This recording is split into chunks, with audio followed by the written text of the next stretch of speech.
bien, nous voici à l'aéroport de Saint-Martin. Saint-Martin qui est une île des Caraïbes mi-hollandaise, mi-française appartenant à la Guadeloupe,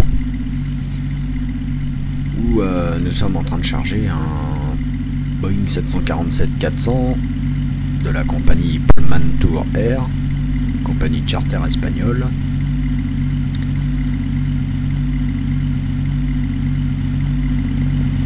Et du logiciel PMDG qui nous permet de, comme vous voyez, avoir un avion plus vrai que la réalité.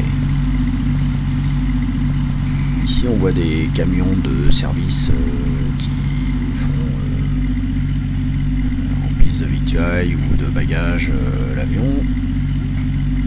Ces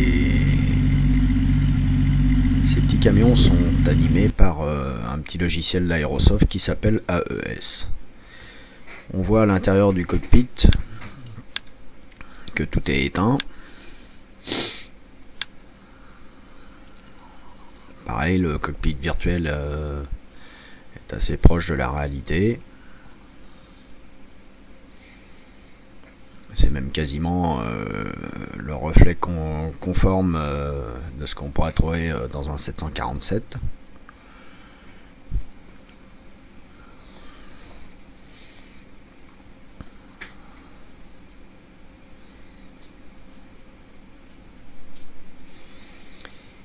Et j'utilise, pour pouvoir avoir toutes ces vues, un petit objet qui s'appelle le tracker. Track infrarouge qui me permet de visiter un petit peu le cockpit comme je veux. Ici on va mettre un petit peu d'électricité pour animer tout ça, on va allumer la batterie et utiliser l'external power. On allume les utilitaires pour animer un petit peu les couloirs, la machine à café, etc. Et on enclenche l'électricité à l'intérieur de l'appareil.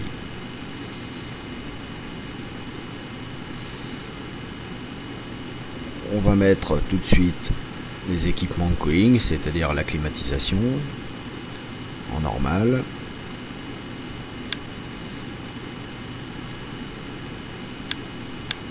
On va isoler les packs de clim de façon à garder une certaine pression et pouvoir avoir un air respirable. On monte la température. On actionne les yaw dampers qui sont en fait les stabilisateurs de vol lorsque il y a des turbulences. Ici on a la partie qui permet d'activer les pompes à essence. Ici les nacelles anti-ice. Et on va mettre le chauffage des vitres. Toute cette partie étant la partie qui concerne l'allumage des moteurs.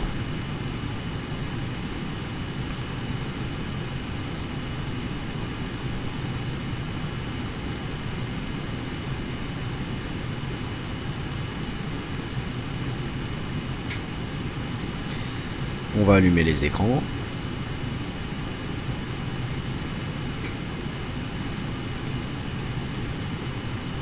Clic gauche.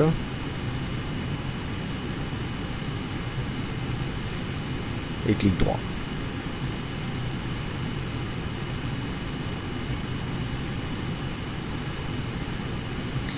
Sur l'écran central, on a plusieurs options qui nous permettent de voir l'état électrique de l'avion, l'état des moteurs, le fuel, les statistiques, l'état de l'hydraulique, l'état des portes et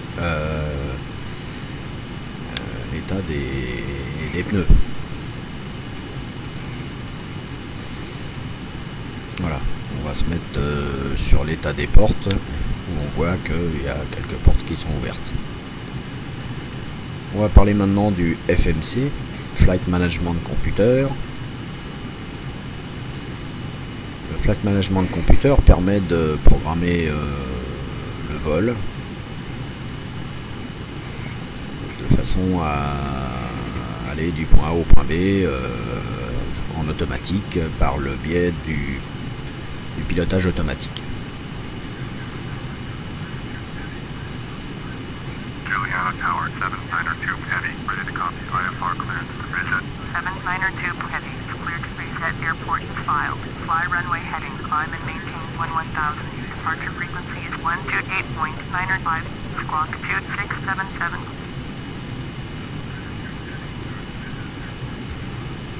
792 Heavy, cleared to reset airport as filed. Fly runway heading, climb and maintain 1000. Departure on 128.905, squawk 2677. 792 Heavy, feedback is correct. Contact ground on 118.7 when ready to taxi. Donc nous sommes garés sur l'emplacement A2 de l'aéroport de TNCM.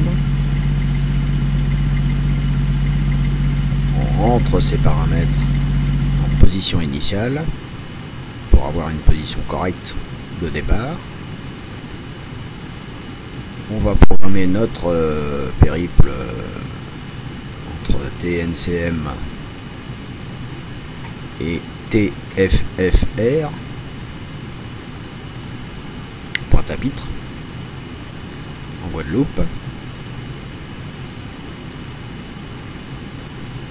nous allons demander à la tour l'autorisation pour le décollage. Juliana Ground, 792 Heavy, ready to taxi. IFR, Mormont Orb 792 Heavy, taxi to holding point for runway 9er, via taxiway Alpha Bravo Alpha. Contact tower on 118.7 when ready. On va se donner un petit nom pour le transpondeur. Pool 792, Poolman 792.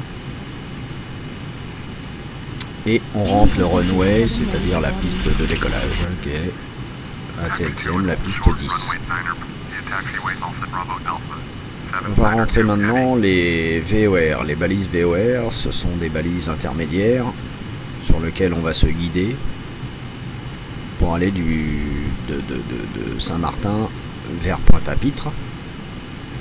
Ces balises VOR sont programmées automatiquement lorsque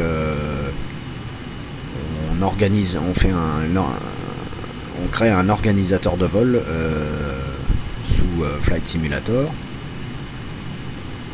Le logiciel calcule automatiquement les VOR que vous allez devoir croiser pour faire votre vol.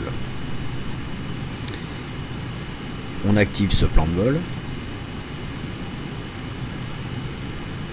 On peut réduire l'échelle à l'écran et voir que l'on va partir du nord pour aller vers le sud-est.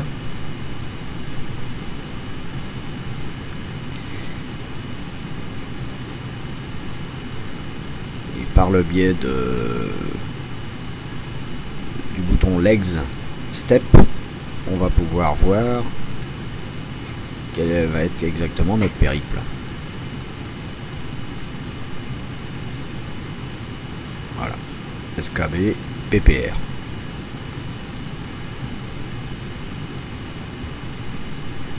On se remet en map, c'est-à-dire dans le sens de roulage. Ici dans Perfinite, on va rentrer par un clic gauche le Zero Fuel Weight, c'est-à-dire le poids de l'avion à sec, une réserve de 10 tonnes de carburant, le Cost Index, l'index de coût qu'on met à 100 pour économiser un petit peu le carburant, et l'altitude de croisière qui sera de 11 000 pieds. Le thrust limit, la machine acceptera donc là sur 5% d'avoir une vitesse de plus ou moins 5% de correction. On va mettre les flaps, c'est-à-dire les volets à 20 degrés au décollage, et nos conditions de décollage sont sur sol sec. nous allons avoir les V-speed qui seront calculés, 128 pour V1, 140 pour la vitesse de rotation, et il faudra atteindre la vitesse de 156 pour décoller. Ici, il nous faut régler ce qu'on appelle le centre de gravité, les ailerons arrière, donc le trim. Il faut le régler à 5,4. Ça va aider l'avion à basculer en rotation avant le décollage.